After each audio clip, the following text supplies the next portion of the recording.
malformaciones congénitas o anomalías congénitas que podrían ocurrir en el embrión como también en el feto. Desde ya, algo muy importante que quisiera que consideren es el hecho de que las malformaciones congénitas son de tipo estructural, conductual, funcional y metabólico. Estos son de 4 tipos. Estructural quiere decir en la estructura, en la formación. Puede ser que no tenga un brazo, puede ser que tenga 6 dedos en una mano, ese tipo de alteraciones.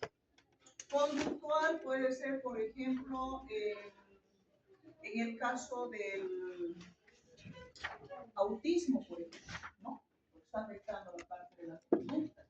Funcional podría ser alguna patología metabólica, diabetes, porque aunque no crean, en niños también tenemos diabetes. Y las metabólicas lo mismo, ¿no? Patologías donde está alterado el metabolismo, ¿sí? Por otro lado, nos dicen que las anomalías estructurales mayores son en un 3% de los nacidos vivos y las menores son en 15%. ¿Listo? Los defectos congénitos nos dicen que podrían ser la causa para que un 25% de los niños puedan morir, ¿sí? Entonces, el 25% de los defectos congénitos causan mortalidad infantil, ¿ya? También nos dicen de que a veces también puede ser la causa más frecuente por la que una persona de 65 años fallezca tempranamente. Esta dice que es la 5ª causa que hace que una persona ya a los 65 años muera, ¿sí? Entonces, vean, realmente es muy importante el tema de malformaciones congénitas. En cuanto a las causas, tenemos varias causas. Uno que podría ser la causa ambiental, en un 15%, podría ser factor genético, el 30%, y otro tipo de causas multifactoriales sería en un 55%. O sea, no es tan poquito, ¿no? El porcentaje es bastante importante, ¿ya?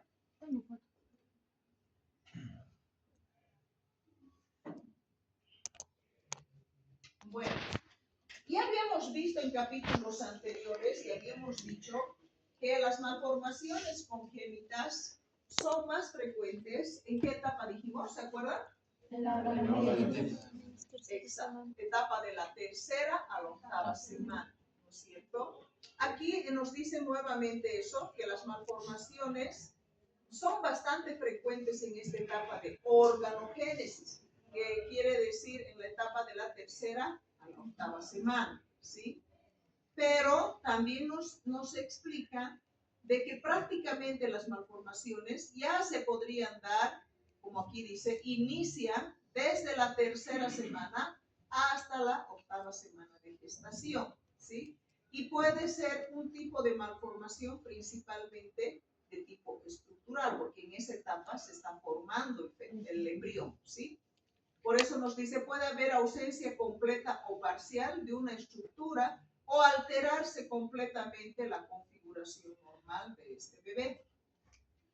Ahora, también nos dice que esto es bien importante.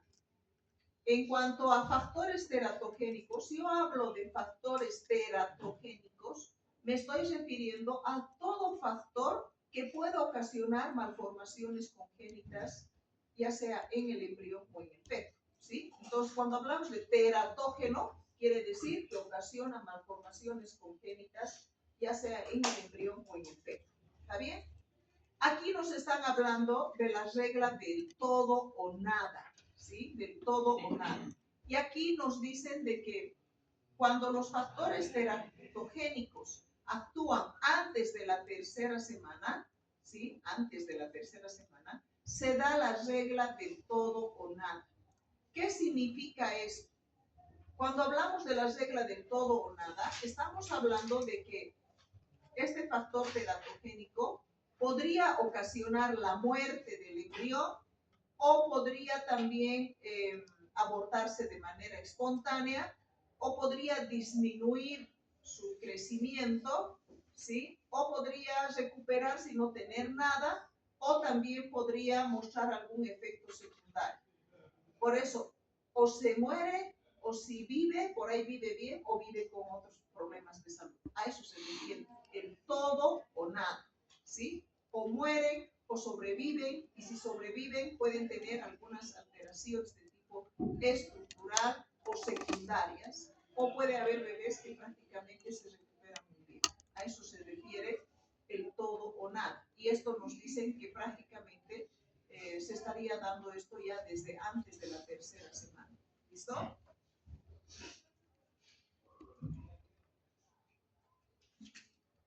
Aquí nos están comentando que el periodo más crítico de todos los que hemos visto, las etapas que hemos visto, el más crítico sigue siendo de la tercera a la octava semana. ¿Por qué? Porque ahí va a afectar al bebé produciendo malformaciones de tipo estructural. En realidad también nos dicen que los defectos pueden aparecer desde el momento de la fecundación, incluso hasta la octava semana. Puede aparecer. Pero en realidad el más frecuente, o donde ocurren malformaciones más graves, sería de la tercera a la octava. Pero antes de la tercera pueden tener también ya malformaciones, ¿sí? Por otro lado, nos dicen también que si digamos el feto, ¿cuándo se llama feto? ¿De qué etapa llama un feto? A partir de la Feto, octava, desde la novena semana hasta el nacimiento. Aquí nos dicen también de que en esa etapa fetal, desde la novena semana hasta el nacimiento, si un bebé se pone en contacto con algún agente teratogénico, nos dicen que este ya no va a presentar una alteración estructural, sino más bien funcional. ¿Por qué? Porque ya está formado. Exacto, porque de la tercera a la octava ya está formado. Entonces, de la novena hasta el momento del nacimiento, ya no le va a afectar en la formación, le va a afectar en el funcionamiento. ¿Sí? A eso se están refiriendo. Nos dicen entonces que si bien el feto puede ser afectado por algún agente teratogénico, pero malformación estructural ya no va a tener. ¿Qué tipo de malformaciones podría tener de acuerdo a lo que les he mencionado antes? ¿Cuál es? Funcional. No, estructural ya no es. Funcional, metabólico o de conducta. ¿Sí? Entonces, en la etapa fetal pueden ser de esos tres tipos específicamente. Porque estructural en la etapa fetal ya no va a haber, porque ya se ha formado, no va a afectar la estructura, pero sí va a afectar el funcionamiento. Ya a eso se están refiriendo. Y al final nos dicen prácticamente no hay ninguna etapa de todo el proceso de la formación, funcionamiento. O sea, no hay una etapa específica donde podríamos decir no va a tener malformación congénita. Acuérdense que prácticamente aquí nos están diciendo que desde la fecundación hasta el final podríamos tener igual malformaciones congénitas. Si es desde la fecundación hasta la octava semana, esperamos una malformación congénita estructural. Pero si es desde la novena semana hasta el nacimiento, esperaremos una malformación congénita de tipo metabólica, conductual o también de tipo funcional. ¿Listo? A eso se está refiriendo. Aquí ya tenemos algunos tipos de anomalías. Y aquí es importante saber los conceptos que nos están dando. ¿Qué es una disrupción? ¿Qué es una deformación? ¿Sí? ¿A qué se llama síndrome y a qué se llama asociación? ¿Sí? Son términos que ya nos están dando. Disrupción nos dice que son alteraciones que van a dar origen a alteraciones morfológicas, estructuradas y aformadas, y que estos, por procesos destructivos, van a alterar su estructura. O sea, a ver, por ejemplo, esta cara se estaba formando completamente normal, pero por algún proceso destructivo puede deformarse. O, por ejemplo, en la etapa fetal ya hemos visto, donde a veces les dije que se pueden desprender pedacitos de amnios, puede eso envolver a una extremidad y se puede amputar. Eso, por ejemplo, es una disrupción. ¿Por qué? Porque de inicio esa extremidad estaba completamente normal, pero por efecto de ese proceso destructivo que ha pasado, se ha amputado la mano, ¿sí? Entonces, la disrupción es la presencia de alteraciones morfológicas, de estructuras ya formadas. A ver, les he dicho, por ejemplo, la amputación de una extremidad. Esa extremidad estaba normal, pero por un efecto de esa brida amniótica que lo ha rodeado y lo ha amputado, se ha ocasionado una disrupción.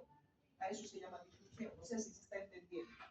La disrupción, entonces, es cuando se produce la alteración morfológica de una estructura normal por efecto de un proceso destructivo.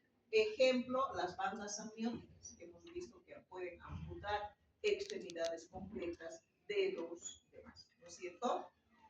¿A qué llamamos deformaciones? La deformación es cuando existen fuerzas mecánicas que pueden alterar la forma de la estructura, ¿sí? Por ejemplo, el pie equinovaro. ¿Han visto alguna vez un pie equinovaro? Hagan de cuenta que estos son mis pies. El piecito está así como de puntitas hacia adentro, ¿sí?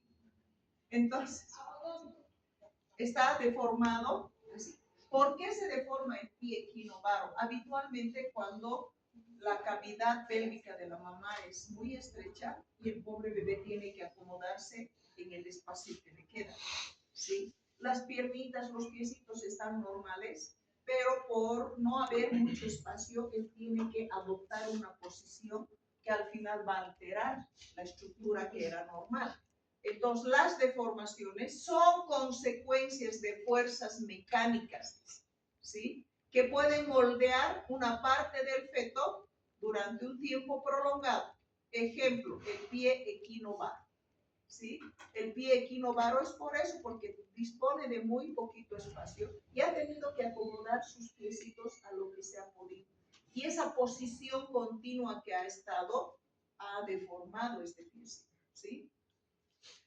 ¿A qué se llama síndrome? El síndrome prácticamente es el conjunto de signos y síntomas que pueda presentar el paciente. Por ejemplo, hemos hablado del síndrome de Down, ¿no ven? ¿Qué signos teníamos en el síndrome de Down? Dilatación baja de las orejas. Ya, ¿qué más? Tenía los ojos Concentrados, muy bien. ¿Qué más? ¿Qué cosa? La nariz achatada, muy bien. Esos son signos, porque lo estamos viendo. ¿Y los síntomas cuáles serían en el Down? Retardo Retardo mental, ¿qué más? En adultos puede provocar Alzheimer. Bueno, desde que nacen ya son ellos, ¿no? El síndrome también hay en adultos, ¿no? Pero ya habitualmente esto inicia desde la etapa congénita, ¿verdad? Entonces podría ser el retardo mental. El síntoma es aquello que nosotros no vemos, pero que el paciente lo siente. ¿Listo? Entonces, síndrome es el conjunto de signos y síntomas, ¿ya? Y la asociación nos dice que es la presentación no aleatoria de dos o más anomalías que se presentan juntas. ¿Sí? Prácticamente nos dice que la causa aquí en la asociación no se conoce, es idiopática. Cuando nosotros utilizamos el término idiopática, quiere decir que no se sabe, no se conoce, ¿ya? Entonces, la asociación es la presentación no aleatoria de dos o más malformaciones. Se dice que es más bien más frecuente que suceda al simple azar, ¿ya?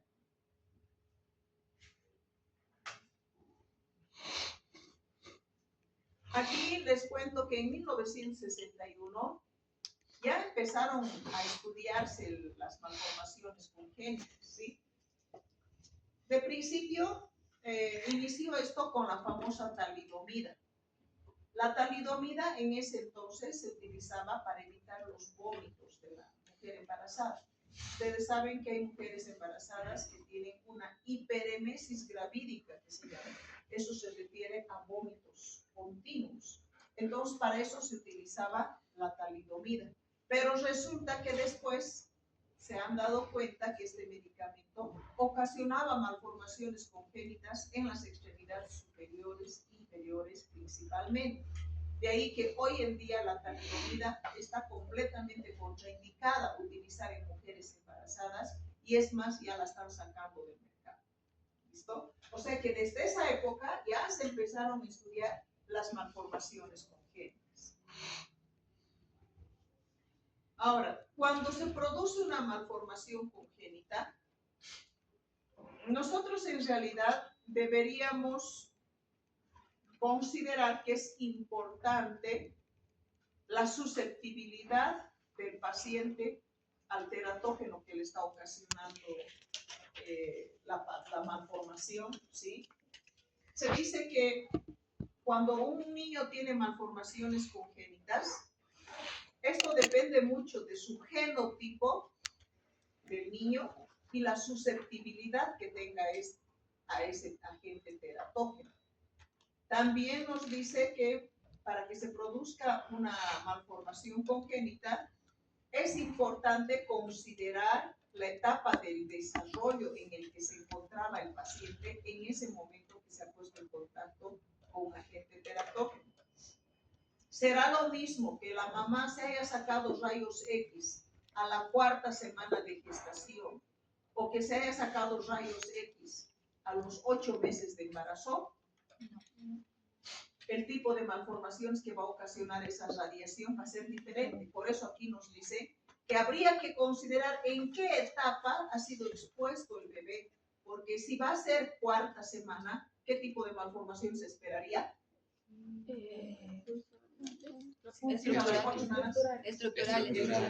Pero si es a los 9 meses, funcionales. Por eso la importancia de que cuando nosotros, en los principios de la teratología, nos dice que deberíamos considerar la etapa en la que el bebé ha sido expuesto al agente teratógeno, para ya más o menos nosotros saber de qué tipo de malformación esperaríamos encontrar, ¿sí? También otra cosa que habría que considerar es la dosis y la duración a la exposición del teratógeno, ¿sí? Si digamos, la madre simplemente son segundos que ha estado en contacto con el agente teratógeno, ¿sí? Eso sería la duración. Y prácticamente el ambiente no estaba muy contaminado. No va a ser lo mismo que, por ejemplo, la mamá viva a diario en ese ambiente contaminado, que en ese caso ya el tiempo sería mayor, y que además ese ambiente contaminado esté mucho más contaminado. Entonces, eso ya sería la dosis. Entonces, es importante también saber respecto a la dosis y la duración que ha tenido en su exposición al agente teratógeno. Les cuento, por ejemplo, cuando hacía la especialidad en la Argentina, conocí un bebé muy interesante, primera vez en mi vida que había visto algo así, y no sé si lo voy a volver a ver, ¿sí? Se llamaba el síndrome del mal rotado. El bebé tenía ya en ese entonces 2 meses y era muy interesante.